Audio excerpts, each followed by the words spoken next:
Olá, você que nos acompanha aqui no Terapia em Pauta. Hoje, uma honra, o segundo programa. Eu trouxe aqui uma pessoa especial, né? Uma pessoa que faz parte da minha caminhada aí na psicologia, né? A minha professora Cláudia, né? Cláudia Ed. Eu vou falar com ela daqui a pouco. Eu vou só apresentar primeiro para a gente começar. Cláudia, primeiramente, boa noite. Obrigado por você ter aceitado participar desse projeto que está no início ainda, né? Obrigado, tá, Cláudio? Boa noite. Obrigada a você pelo convite, né? Pela confiança. Eu que agradeço. Olha, a gente vai falar hoje, gente, muita coisa legal. Mas antes eu vou apresentar a Cláudia aqui. É a Cláudia Guimarães Ed, né? Ela é psicóloga clínica, professora universitária, deu aula para mim aqui em Guarapari, né? Atuante já há 15 anos, Cláudia, de profissão, 15 anos que ela atua aí na área de psicologia, né? Especialista em psicologia junguiana. Nós vamos falar bastante sobre Jung hoje, né?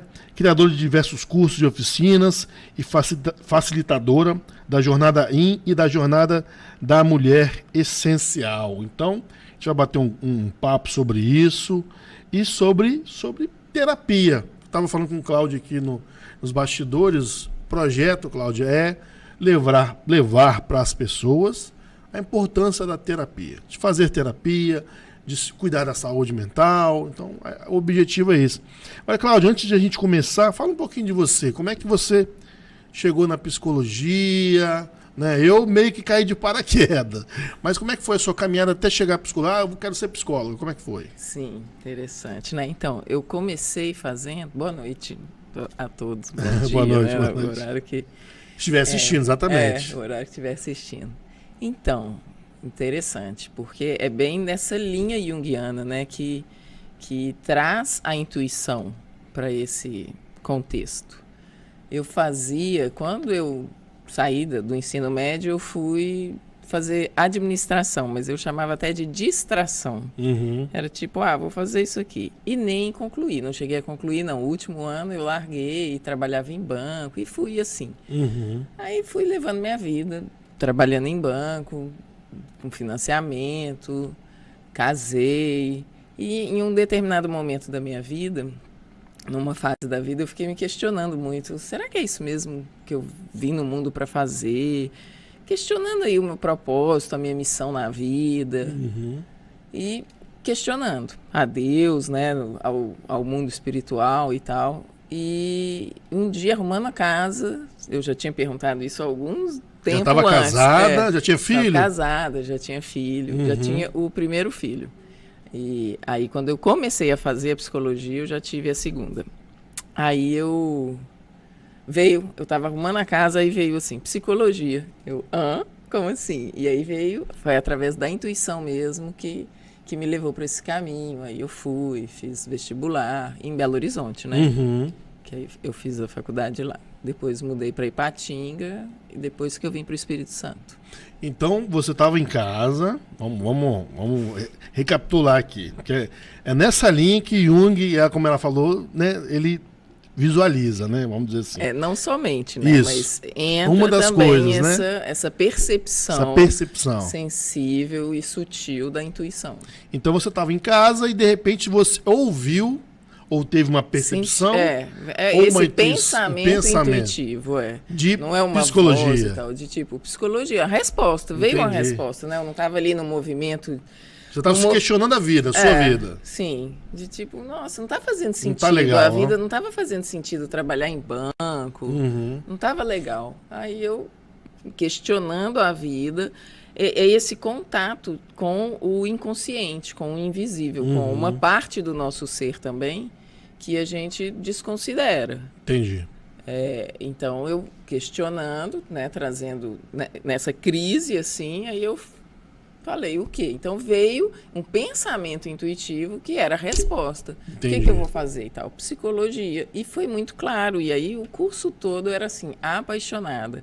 Eu vi assim, nossa, eu nasci para isso. Entendi. Tanto para dar aula, que eu amo, e para ser psicóloga, para estar nesse processo. E me diz uma coisa, você entendeu que isso era uma intuição, uma percepção, Sim. depois de conhecer o Jung, Ou você já tinha esses... Já era seu isso? Já tinha, né? Então, eu sabia ali que foi uma intuição, que foi uma resposta ali intuitiva, né? Essa comunicação aí, essa ponte do visível para o invisível, né? Do mundo consciente para o inconsciente, com a nossa alma, né? O Jung, qual é o objeto de estudo para a psicologia analítica junguiana? A alma. Então, é a alma ali respondendo, e aí... Então, já sabia, mas não tinha conhecimento não tinha noção, dessas né? coisas aí. E a intuição ainda era... Às vezes eu não dava ouvido e tal, mas agora não. Agora eu vivo através da intuição. Entendi. Gente, para quem não tá acompanhando, a gente gosta sempre de deixar muito claro. Jung, Carl Gustav Jung, né? Isso. É suíço, não é? Isso. Ele foi um médico, né? Depois ele foi para psiquiatria. Sim, era um psiquiatra, assim como Freud, né? Então, mas eram os psicólogos. Isso, assim, eram os médicos lá dos anos do século XVIII, vamos dizer assim, final do século XVIII, né? Ele foi também da época de Freud, né? Freud achou que ele seria o seu pupilo, né? Seria. Freud, o criador da psicanálise, e Jung... o príncipe herdeiro. Isso, o príncipe herdeiro. Eu lembro dessa frase aí. Então, o Jung, ele foi um médico, se interessou por essa questão da mente e tal, estudou isso, foi por esse caminho. Depois conheceu o Freud, inclusive na biografia das que eu li, diz que quando os dois se encontraram, Cláudia, eles conversaram por 13 horas ininterruptas, né? Seguidas, né? Você imagina duas mentes maravilhosas conversando sobre essa psicologia. Mas depois ele rompeu, né, Cláudia? Sim. E criou a psicologia analítica. Junguiana. Junguiana. O que dá pra gente falar, para assim, resumir, que a gente tem aqui? Nosso público são psicólogos, estudantes, mas também as pessoas que querem saber mais de terapia. Sim. O que a psicologia analítica, a terapia de fundo, né, de base analítica, como é que ela vê, como é que ela trabalha? O que dá pra gente falar dela de diferente com as outras? Sim, então eu acho que a grande contribuição de Freud foi o inconsciente. O inconsciente. Né? Incluir o inconsciente aí nesse processo. E eu acho que a grande contribuição do Jung foi incluir o inconsciente coletivo. Então, o que seria, né, essa psicologia analítica junguiana? Vai falar de individuação, de integração. Integração de quê? Dos opostos. Certo. O processo de individuação e vai estar trabalhando sempre essa coisa dos opostos, né? Com a integração vem a transcendência. Mas aí são muitos conceitos. Certo. Mas, enfim, o Jung tem uma frase que é o seguinte, que ela define o que seria esse processo de individuação. Então, a meta seria o processo de individuação. Certo. Mas que não é um processo fácil. E que nem todo mundo está disposto a encarar. Mas olha a frase dele, olha a potência e a importância dessa frase. A finalidade única da existência humana é de acender uma luz na escuridão do ser. Forte, vamos repetir para as pessoas acompanharem aí. A finalidade única da existência humana é a de acender uma luz na escuridão do ser. Certo. Isso seria um processo de individuação. Acender uma luz na escuridão do ser. Então, o que a psicologia analítica junguiana, né, trabalha? O ser como um todo. Certo. E o que é esse ser? O que é a nossa alma? Não é só a dimensão consciente. Então, nós temos uma dimensão inconsciente que, inclusive, é muito maior. E estabelecer uma comunicação entre essas duas. Acender uma luz na escuridão é você trazer à tona assuntos que são inconscientes. Mas se é inconsciente, não afeta na vida. Afeta. De maneira inconsciente. Então, a gente acha que a gente está levando a nossa vida numa direção, na direção que a gente quer, o que controla. As pessoas gostam muito de falar, tem controle. E não, o inconsciente vem e atravessa. Os complexos rompem essa barreira. É como se existisse uma barreira e houvesse uma incomunicação, mas não há. O inconsciente, como a energia psíquica é uma energia, certo. Não existe barreira para isso. Ela rompe. seria uma série de questões, vamos tentar falar, simplificar, né? Não é simples, mas vamos tentar. Sim. Seria uma série de questões que eu tenho, ou nós temos, que fazem parte do nosso ser, inconscientemente nós não percebemos, mas eles estão a todo momento nos fazendo, acessando e nos atrapalhando, de certa forma. Sim. Mas, e a gente, quando a gente acende essa luz, que o Jung fala, seria ir lá, ver, olha, eu tenho um problema aqui, esse problema aqui me atrapalha nisso. Aquele lá me atrapalha. Seria mais ou menos isso? Esse processo de entender essas questões? Seria isso que você... Não, então, o que é essa integração? Né? É integrar esses dois lados. O nosso lado consciente, de luz, e o que está oculto. Certo. E o que está escuro. Consciente e inconsciente. Ok? Aí nós temos sombras. Nós não somos feitos só de luz. Temos sombras. E aí um grande problema da sociedade ou dos relacionamentos do modo geral é que as pessoas ficam projetando suas sombras uns nos outros. Certo. Por isso é importante conhecer. Outra frase dele é: enquanto você não tornar consciente o inconsciente, este vai dirigir sua vida e você vai chamar de destino. Então o que é esse processo todo? É realmente buscar o autoconhecimento. Entendi. Entendeu? Então, mas desse modo profundo. Profundo. Não precisa ser assim de cara, a gente vai por camadas. Certo. Entendeu? Mas tem uma profundidade do nosso ser que a gente não conhece. A psicologia junguiana, ela acessa. Certo. Consegue acessar. Então, aí no profundo do nosso ser. Um autoconhecimento profundo mesmo. Conhecer as nossas sombras. Seria conhecer um lado desconhecido no sentido ruim ou nem não? Sempre nem é ruim, sempre é o que é negado. Certo. E às vezes a pessoa, o Jung trabalha em pares, então nós temos a persona, que é o agir conforme, mas às vezes a pessoa tem uma persona, ela se apresenta como ruim, como má. Certo. Mas então, a sombra é o que é negado.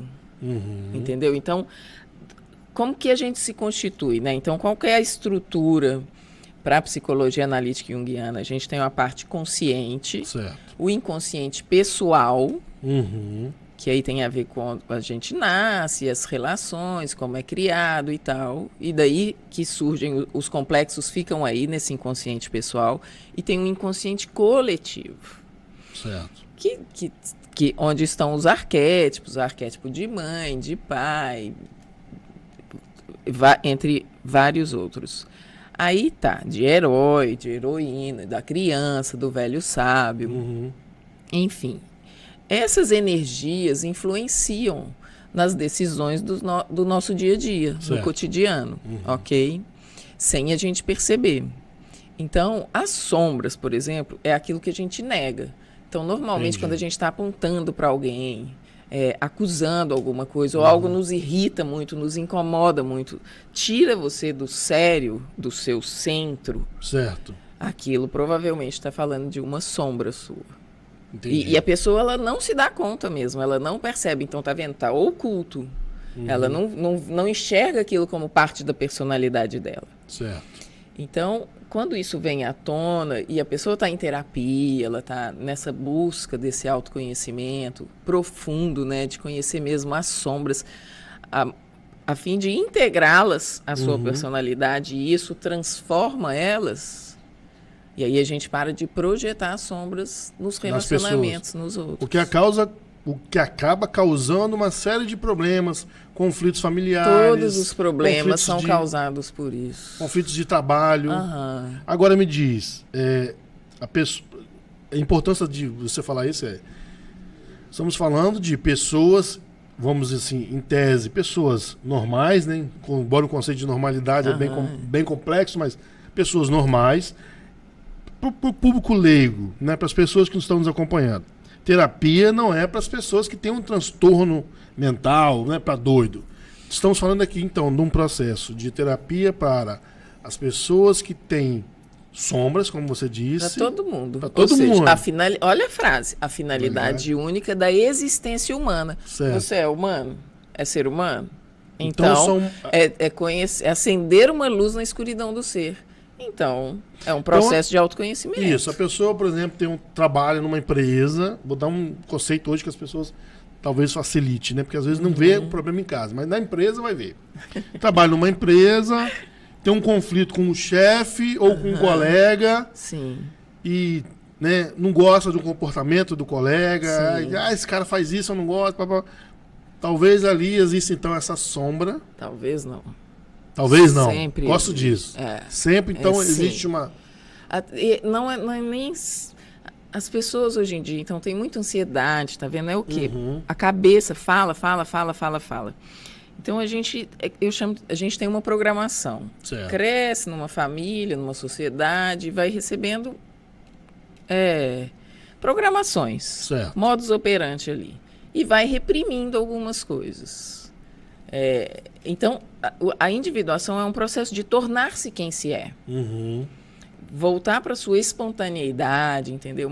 E de maneira saudável, integrando, conhecendo as suas sombras, o porquê que aquilo dali foi reprimido, né? Foi internalizado ali como errado, como ruim.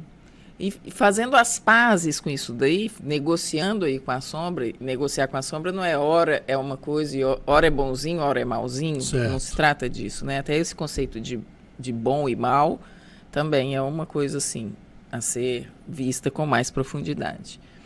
Então, a pessoa tem uma briga, tem isso, qualquer pessoa precisa para se conhecer de fato. Certo. Só que é muito difícil, realmente é um processo de encarar. Primeiro porque a gente foi educado a ter medo do escuro, não é? Então, sim. nós não estamos falando de sombra, de escuro, do sim. oculto. Sim. E o oculto não foi colocado num lugar ruim, o mal. oculto é ruim. Pois sim.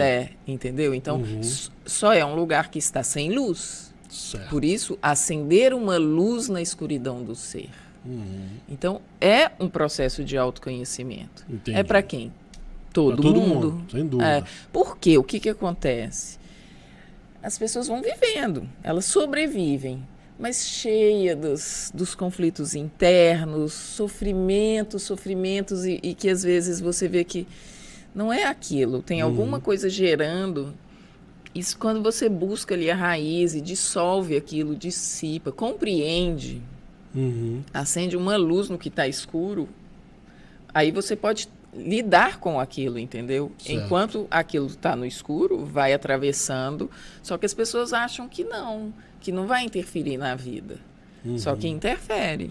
Tem você, na sua clínica lá, quando você está atendendo uma pessoa que está nesse processo de individuação, de descobrimento, tem gente que para a terapia quando acessa esse escuro, esse lugar, e porque tem medo de avançar? Sim. Então tudo é um processo. Até perguntaram para o Jung uma vez, quanto tempo dura a individuação? Aí ele falou, enquanto durar a vida.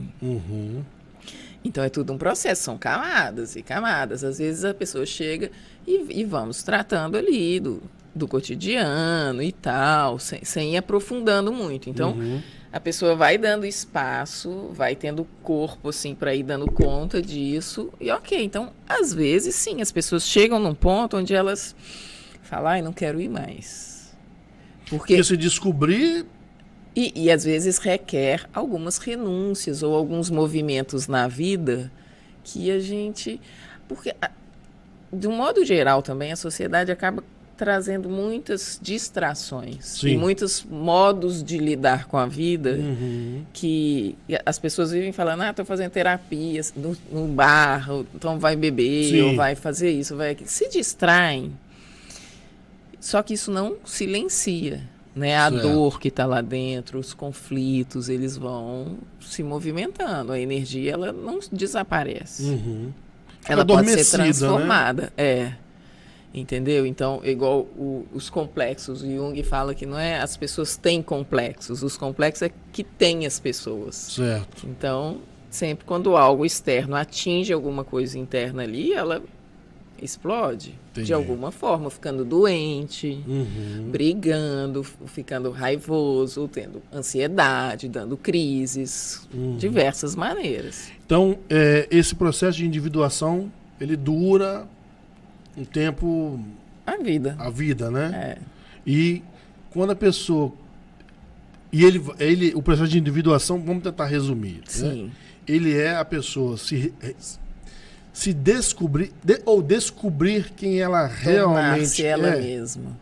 Porque a gente vai pondo camadas. Isso não pode, não pode, não pode. Feio, feio, feio. Errado, errado, errado. Não que a gente não tenha que ter limites. Certo. Entendeu? Limites. Mas as coisas são muito... Né? A criação vai sendo muito assim.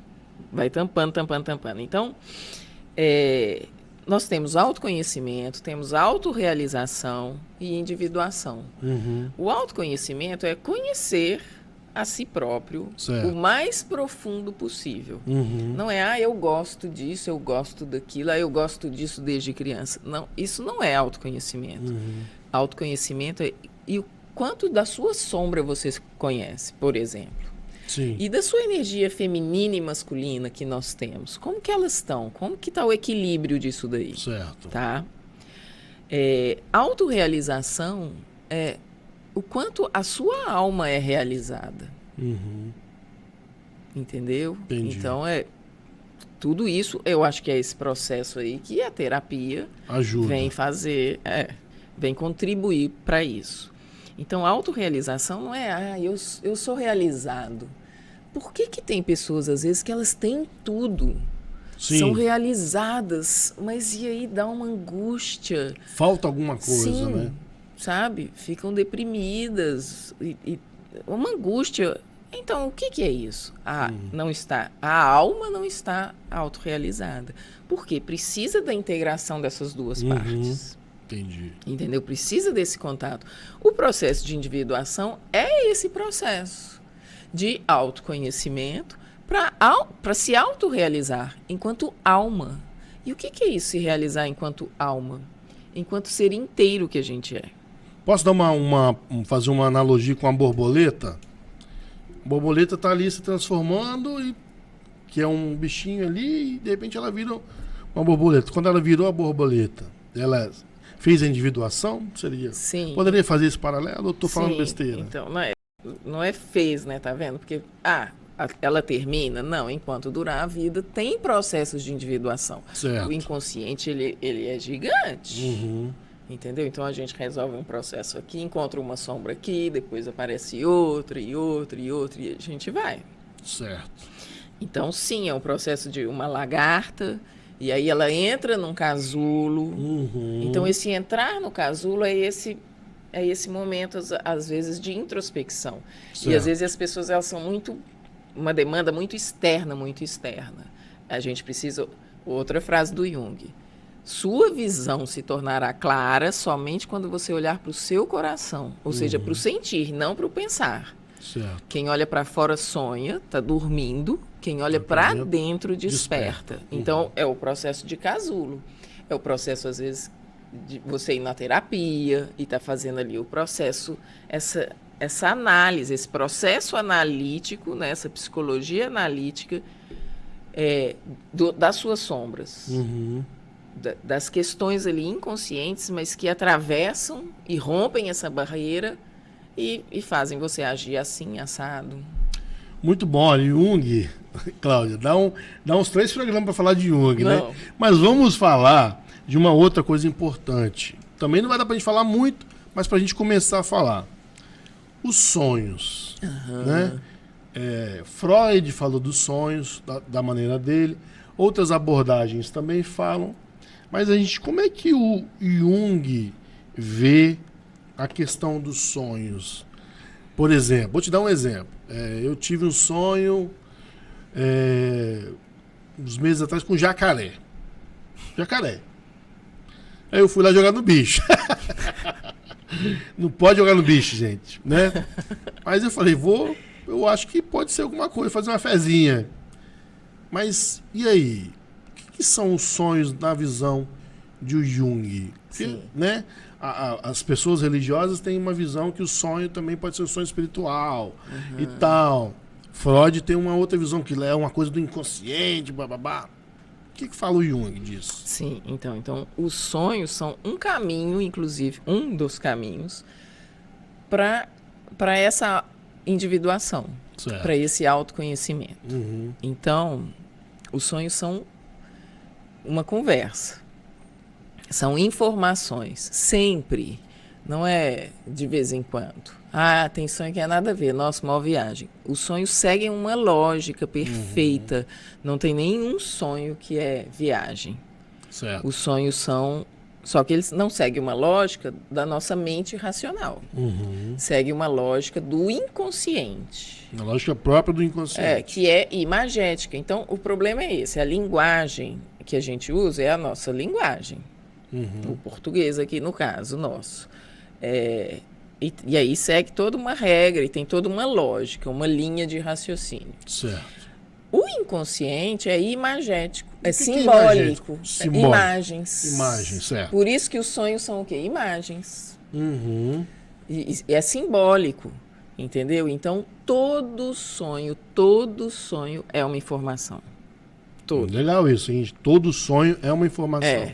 Aí traz agora, uma informação. Traz uma informação. Então, por isso que os sonhos são um caminho. Certo. Para você saber exatamente aonde você está. No mundo psíquico. No seu mundo interno. Entendeu? Porque pensa bem, você foi dormir e tal, você está lá dormindo e deu uma... Baixou o volume. A mente consciente, o ego, ele dá uma... Tem gente que não. Sim. Tem gente que é tão controladora que nem dormindo. Tem gente que tem até dificuldade de dormir, que a cabeça não para de pensar e de falar. Isso, já aconteceu comigo. Às vezes eu fico acelerado. Sim, então, não sempre. Mas o saudável é que a pessoa dá aquela desligada. E ao desligar, então esse mundo imagético se manifesta.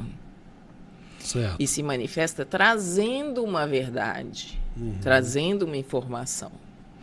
Aí tem diversas formas de se ver o sonho mesmo. Ele pode ser um sistema compensatório, o Jung vai falar. O que é compensatório? Quando a gente está aqui na nossa personalidade, firme, rígido, eu sou assim, eu sou assim, eu sou assim, sabe? E reprimindo algum outro aspecto do nosso ser, lembra? Nós estamos trabalhando o ser na nossa totalidade.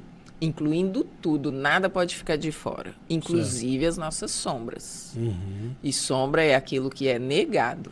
Certo. Então, como está trabalhando o ser todo, aí à noite, se você... À noite a gente perde o controle. É como se perdesse o controle. Segurança, dessa trava, né? É até bom perder, tem gente que não, que ainda continua ali mantendo. Aí, se segurando, né? Sim, Então você dormiu e... Aí o inconsciente vem e traz... Vem dar respostas, não. Respostas vem conversar, também. né? Vamos dizer traz assim. informações. Certo. Ah, mas eu não lembro de... Todo mundo sonha. Certo. Mas às vezes a gente não lembra. Por quê? Porque os nossos mecanismos de defesa, eles fazem miséria. Certo. Fazem a festa. Entendeu? Então, da mesma forma que o Jung tem essa frase, a finalidade única da existência humana é de acender uma luz na escuridão do ser, tem outra dele que fala, as pessoas farão de tudo para não se haver. Para não... Ah, não, gente, isso dá trabalho demais, isso é perigoso, eu tenho medo, o que vai ser... Não, então, hoje mesmo eu atendi uma pessoa que falou assim, eu acho que eu já sei o que é, qual é a verdade, mas eu não sei se eu estou pronta. Tudo bem. Certo. Sabe? Mas conheça a verdade liberta. É por aí.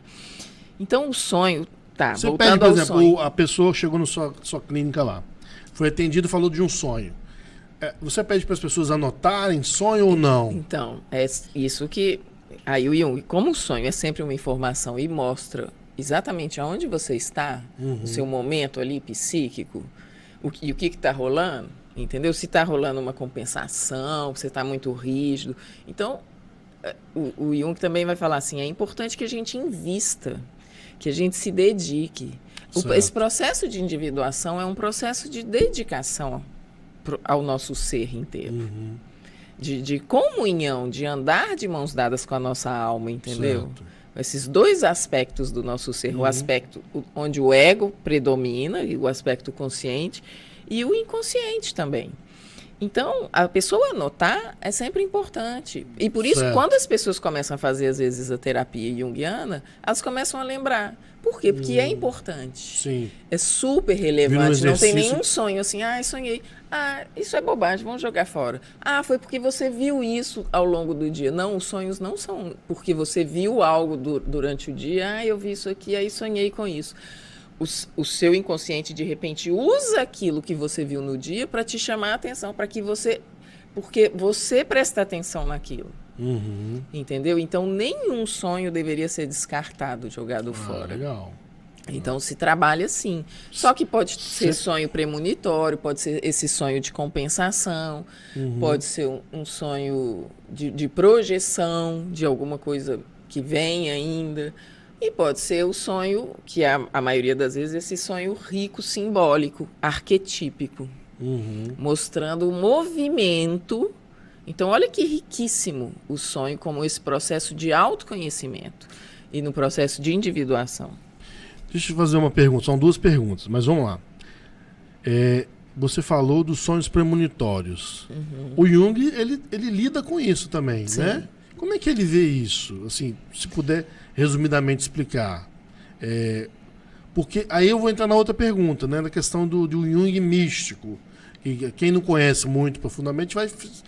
mas o Jung é muito místico, blá, blá, blá, não sei. Como é que é aí? Como é que é essa relação, por exemplo, do sonho premonitório? Porque eu já tive. Né? Contar rapidamente, eu tinha uma audiência pública não, uma audiência no fórum de um assunto, e na noite anterior, ou na madrugada do dia, eu acordei de um sonho, de uma situação que aconteceu nessa audiência. E fui para a audiência, nervoso, e aconteceu exatamente aquilo que o sonho me disse. Depois eu tive um outro entendimento, mas só para dizer que eu tive um sonho premonitório. Né? Ou seja, de algo que ainda não tinha acontecido, mas que aconteceu aconteceu exatamente aquilo que eu sonhei na madrugada, era tipo quarta. Na quarta de madrugada eu acordei e falei, poxa, tive um sonho, até falei com minha esposa. Não vai dar certo a situação. Por quê? Porque eu sonhei isso. Cheguei lá e não deu certo. Pá. Mas depois eu tive um outro entendimento sobre isso, mas o entendimento era que eu deveria ter me preparado para que aquilo não acontecesse. Eu fiz justamente o contrário. Né? Mas vamos lá. Perfeito. Como é que é essa visão aí do Jung sobre essa então, questão? Se a gente pega o sonho como informação e se dedica a isso, como? Continuando nesse processo, entendeu? Cada um tem que encontrar o seu processo dessa comunicação, dessa ponte. Certo. Porque uma comunicação é a linguagem nossa, racional, a mente racional e lógica, e o outro é imagético, simbólico. Certo. Então tem que ter uma tradução aí. Tá, então... E a psicologia analítica faz essa tradução. Eu sou uma tradutora.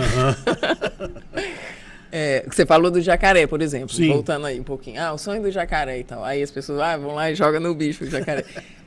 Então, é lógico, sonhei com o jacaré. Não é assim. O que mais que tem no sonho? Sim. Às vezes o jacaré é um aspecto de sombra. Você tem medo de jacaré? Então, por exemplo, a minha filha, o medo dela era de jacaré. Depois passou para tubarão. Então, quando sonhava com a sombra, ela aparecia em formato de jacaré. Às vezes era um jacaré andando, tipo uma pessoa, escondido ali na esquina. Quando chegava na esquina, era um jacaré em forma de gente, um agente em forma de jacaré. Ou seja, era um medo que ela já tinha. Então, esse jacaré que você sonhou é um simbolismo de alguma coisa, e aí você tinha que trazer mais elementos para dar uma entendida. Certo. Então, esse premonitório, como é que funciona isso? A gente dormiu, adormeceu, deu uma desligada no processo mental, nos mecanismos de defesa, no ego, né, que entende a vida de uma maneira restrita, reduzida, e vai para um universo, para um campo. Sim. Então, tá no campo, estava no seu campo. Você tinha um processo judicial e estava no campo essa informação. Inconsciente é um campo. Certo. Entendeu? Então, informações podem ser acessadas, às vezes não só pessoal.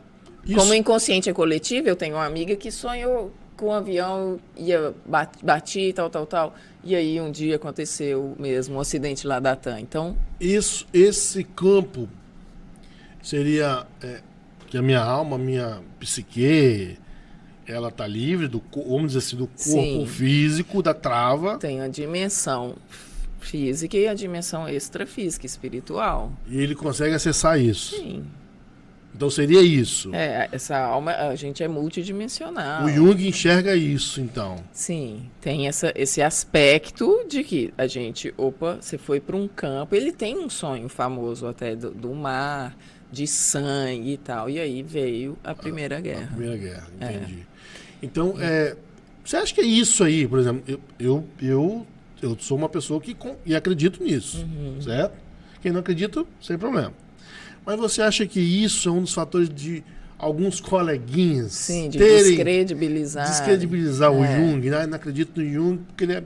Eu falei místico, mas não é nem essa palavra, mas vamos dizer que seja. Então, falam que é mítico. Ou seja, é mítico de que ele trabalha com o mito também, com essa história, com o simbolismo, com os simbolismos religiosos, porque tudo isso faz parte de um arquétipo, entendeu? E de um arquétipo coletivo. E Jung, ele viajou muito, e aí ele via que um paciente ali na Suíça e o outro numa tribo, eles tinham às vezes as mesmas, assim que ele foi vendo, assim, existe uma coisa aqui que é universal. E faz sentido, né?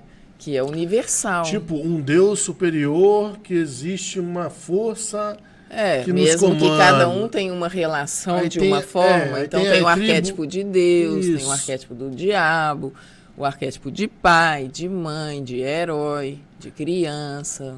Legal, a gente tá indo pro finalzinho aqui. Eu já falei que o Jung dá para falar mais coisa. Não, vamos voltar no Jung lá, mas pra gente ir pros finalmente, Cláudio. O que é o arquétipo? Assim, se você puder explicar, eu sei que não é fácil explicar, as coisas não são simples. Sim. A psicologia analítica já está dizendo, ela analisa bastante, tem uma visão... Eu gosto, eu acho muito, estava falando com a Cláudia aqui, o Jung foi uma pessoa que eu descobri na faculdade pela Cláudia, né, as aulas da Cláudia, mas o que seria, se falamos de individuação, que é o processo das pessoas se conhecerem realmente, tirarem aquelas camadas que vão soterrando, como você disse, né? Tornarem quem elas são, né? Tornar-se quem se é. Tornar-se que a gente vai se adaptando à sociedade, né? Vai se adaptando. E, vai sendo moldado também, né? Sim. E esse arquétipo, Jung fala de outras coisas que eu queria te perguntar, mas não vai dar tempo. Mas vamos no arquétipo. Falamos de sonhos, poderíamos falar de mais de sonhos. Se vocês gostarem, a Cláudia volta, hein? Dá um like aí, curte aí, que a Cláudia volta. Mas o que seria esse arquétipo, Cláudia? Então, são imagens primordiais. Então, o Jung traz um inconsciente coletivo da humanidade. Então, são de todos nós, de todo ser humano. Todos nós compartilhamos... Então, existe uma imagem primordial, sabe? Algo que a gente nasce e herda já, uma imagem primordial de Deus, que vai sendo, é como se viesse também... Sem um padrão. Certo. Entendeu? Então, com a relação e com a programação ali que você está, o meio que você nasceu, isso vai sendo preenchido, tomando uma forma e cores. Mas existe para todo mundo. Eu não acredito em Deus, mas parte do princípio de que existe. Certo. Então aí você pode escolher não acreditar isso, aquilo, entendeu? Em diversas formas. A forma e tal vai muito da sua experiência. Mas existem coisas que são universais e coletivas. Então é uma imagem primordial. Que todos os povos, as pessoas conhecem essa imagem. Sim. Eu estou aqui, o cara lá da tribo indígena americana vai entender esse arquétipo. Arquétipo, por exemplo, Deus. Sim. Tem, não tem. É assim, é assado. Pai, mãe. Existe uma imagem primordial. E essa imagem primordial, ela tem uma energia. E o Jung e Freud até brigaram muito por conta dessa coisa da energia, da energia psíquica. O Jung não concordava que era uma energia, era a pulsão sexual. E tal. Então tinha algo mais. E Freud também não concordou, entre outras coisas que eles brigaram também, né? Mas, enfim. Então esses arquétipos seriam modelos que todos nós conhecemos. Universais. Thor, o deus do trovão. mundo. Tupã, o deus do índio brasileiro. Aí, tipo isso. E aí cada Tô um resumindo, coloca, tá? cada um coloca o desenho, a cor, né, a Mas tonalidade. o arquétipo da força maior existe é um uma arquétipo. imagem primordial A imagem e que ela primordial. existe uma energia, entendeu? E que perpassa as pessoas Certo. e os movimentos delas e os comportamentos. Gente, muito bom. Olha, eu conversei com a Cláudia, nem deu tempo pra gente falar de tudo que a gente queria, né, Cláudia? Mas isso é bom, porque fica sempre gostinho de quero mais. Mas olha, queria te agradecer por você ter vindo aqui bater um papo com a gente. Esse projeto tá no começo, né? Mas é um projeto feito com muito carinho. Eu queria que você deixasse aí, eu sei que você tem um trabalho aqui em Guarapari, inclusive com as mulheres, né? Falasse rapidamente um pouquinho e deixasse aí seu Instagram para as pessoas que quiserem conhecer mais sobre você. Sim. E sobre o projeto também, que tem um projeto de descobrir, das mulheres se descobrirem, vão para a região rural de Guarapari, que é linda. Sim. Guarapari não é só praia, tá, gente? Tem uma Tem a região rural muito montanha, linda. Fala um pouquinho desse projeto, deixa seus contatos aí pra gente, Cláudia. Sim, tá. Meu Instagram é Claudia_Ed, EDE, né? E tem vários projetos. Tem cursos sobre sonhos, porque Certo. o sonho realmente é uma coisa assim que, se a gente se dedica a entender, você vai avançando no seu Legal. autoconhecimento, entrando num processo de individuação. Tem outras oficinas, né, de autoestima, oficina da alma, enfim. Essa jornada da mulher essencial eu faço anualmente aqui em Guarapari, Certo. em Boa Esperança, né, na região das montanhas. Muito bom, muito bom. E é muito legal. É um final de semana que elas passam lá, É não é um isso? fim de semana, é sexta, sábado e domingo. Legal. Com tudo incluído. Dorme lá e tal. E aí a gente trabalha mesmo até esse arquétipo do feminino, da essência do feminino, Certo. né, do feminino selvagem. Tem uma jornada também que eu chamei de Jornada que eu fiz comigo. Chamava Jornada de Introspecção. Ou seja, tá vendo? É esse movimento mesmo de voltar para dentro. Foi até na pandemia que eu comecei, que eu falei assim, gente, esse negócio de ficar em casa então deixa eu fazer. Então eu me isolei uma semana, tipo um casulo aí mesmo, sabe? E fiz uma jornada E aí, como a gente se descobre, entendeu? Legal. E aí sai do casulo uma borboleta mesmo. E aí outros processos de casulo e de borboleta, né? E tô criando, tá em construção, né, o canal Confiar. Ó. Eu até coloco assim, _fiar. Que seria isso? O que vai ser isso? Fiar com a alma. Certo. Ou seja, tecer a nossa vida com a alma, de mãos dadas com a alma. É um processo de... Aí vai ser um canal que eu vou estar passando as meditações, né? Que eu tenho um canal de transmissão onde eu faço as meditações. Tem o telefone tocando ali, mas Cláudia_Ed. Então, gente, Cláudia_Ed. Cláudia, eu queria te agradecer, tá? Pela sua presença. Cláudia foi minha professora na faculdade de psicologia, né? A produção já ajudou ali com o telefone. Foi minha professora na faculdade de psicologia. Uma professora maravilhosa, uma época maravilhosa. Obrigado, Cláudia, por dar essa moral aqui pra mim. Certamente, se vocês gostarem, a Cláudia volta aqui pra gente falar. Esse curso de sonho aí, eu já tenho interesse de participar dele, tá? Sim. Porque o sonho é uma questão, como você disse, todo mundo sonha, todo mundo tem suas questões com sonho. Sim. E falamos um pouquinho hoje do Jung, né? Mais um pensador. Esse é o projeto Terapia em Pauta. Falar da importância da terapia. Cláudia falou da importância da mulher, de se descobrir, das pessoas fazerem o seu processo de individuação, né? Falamos da psicologia analítica. É mais uma abordagem. Os psicólogos trabalham com suas abordagens, suas especialidades, né? Vamos dizer assim. Então a Cláudia trabalha com a psicologia analítica. Primeira psicóloga que vem aqui no nosso programa. Nós tivemos a Bruna, que veio falar da terapia, mas enquanto paciente, né, jornalista, quanto teatro. Foi bem legal, Cláudia. Obrigado, tá bom? Pela sua participação. Eu que agradeço. E até o próximo aí, Terapia em Pauta. Conto com vocês, sempre nos acompanhando aqui. Obrigadão. Valeu, gente. Tchau, tchau.